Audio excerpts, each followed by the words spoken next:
कि आज 4 लोगों में बैठ करके बात कर सकते हैं। दिया है ना संसार ने दिया है, जो कुछ भी दिया है वही हमें देता है।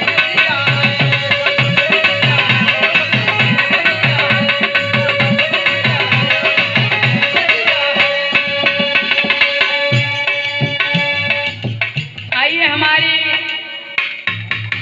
जिनके शुभ अवसर पर हम लोगों का दर्शन हुआ, सभी बहुजनों का, और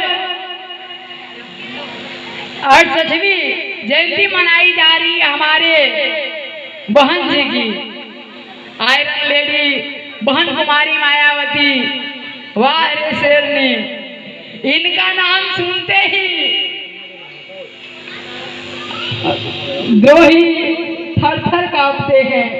वाह रे राज, जिन्होंने उत्तर प्रदेश में इनके शासन काल में रहा होगा, वो जाने होंगे अच्छे तरह से क्या राज चलाई थी कि मास्टर लोग खाना खा पाते थे कि नहीं, नींद सो पाते थे कि नहीं, लेकिन 9 बजे स्कूल में पहुंचते थे जरूर।